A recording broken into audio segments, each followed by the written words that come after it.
প্রতিবেশী দেশ থেকে অবৈধ পথে অনুপ্রবেশ করতে না পারে বর্ডারে ব্যবস্থা গ্রহণ করতে হবে।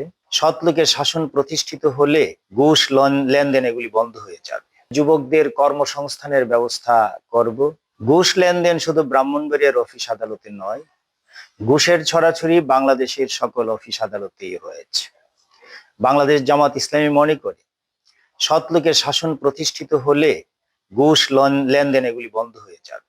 ইনশাল্লাহ জনগণ আমাকে নির্বাচিত করলে ব্রাহ্মণবাড়িয়ার বেকারত্ব দূর করার জন্য আমি বস্তুনিষ্ঠ উদ্যোগ গ্রহণ করব।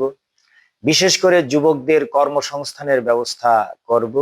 যুবকদেরকে সমাজে লায়াবিলিটি নয়, বরং তাদেরকে সম্পত্তি পরিণত করার জন্য তাদের জন্য প্রয়োজনীয় প্রশিক্ষণের ব্যবস্থা নেওয়া হবে।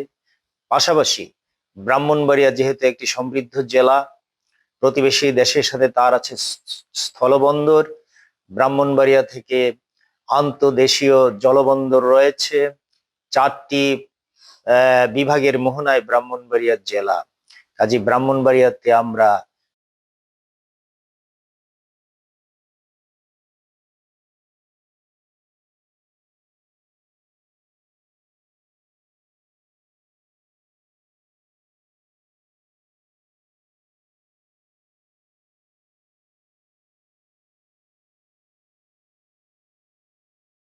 মাত্র 30% টাকায় জমির মালিক হয়ে নতুন বাংলাদেশের গড়ে তোলার স্বপ্ন দেখা বাংলা বসতি সমাজ তারা নিজেদের আত্মহনন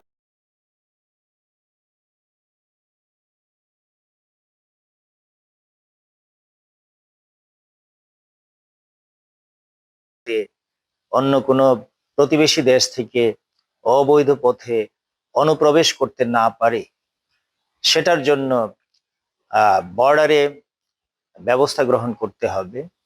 আমি নির্বাচিত হলে মাদকের অনুপ্রবেশ বন্ধ করে দিব এবং মাদকাসক্তদেরকে চিকিৎসার ব্যবস্থা করা হবে এবং তাদেরকে মোটিভেশন করা হবে মাদকের পরিবর্তে তারা যেন অন্য কিছু